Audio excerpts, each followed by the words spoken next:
Hello everyone, and welcome to the Precision English Unleashed podcast, where we delve into the nuances of the IELTS Academic Writing Task 1.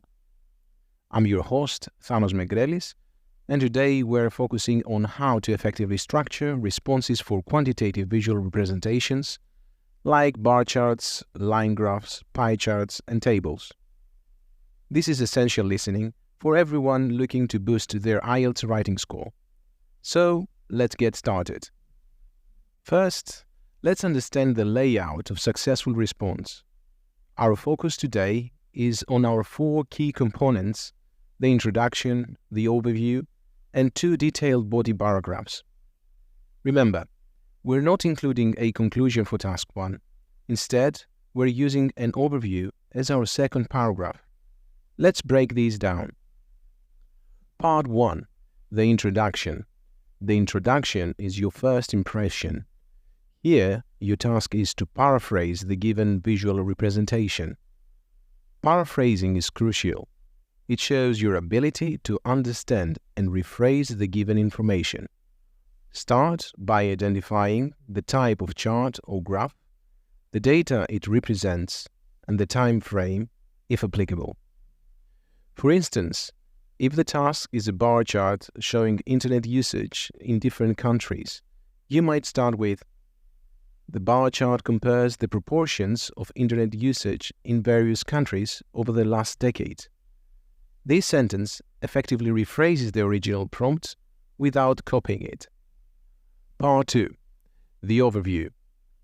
This is where you highlight the main trends, differences, or stages shown in the graph or chart. It's like a summary of the most significant data. For example, if a line graph shows a fluctuating trend, point this out.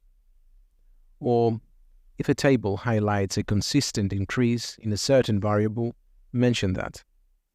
The overview provides a clear picture of the main points without going into detail.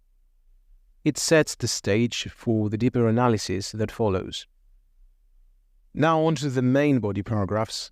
These form the core of your response. Part 3. Body paragraph 1. Here, you delve into the details. Start by picking out one or two key features from the graph or chart. Then describe these features with specific data.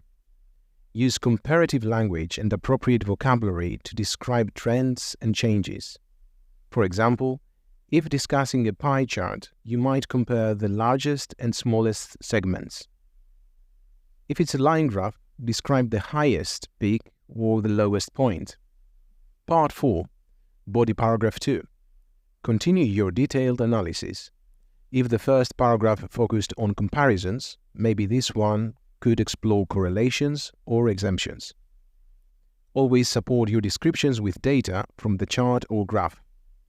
The key here is specificity and clarity in your analysis. Remember, each type of visual representation demands a slightly different approach. Bar charts are great for comparing quantities, line graphs for showing changes over time, pie charts for proportion comparisons, and tables for presenting detailed data. Before we wrap up, I want to give you a heads up about an exciting resource. This Thursday, we're launching a detailed blog post that complements today's episode. It's a written guide that echoes the strategies we discussed, perfect for those who prefer reading to listening, or who want written reference to accompany this podcast. The blog will delve into the nuances of Task 1 in IELTS Academic Writing, focusing on quantitative visual representations.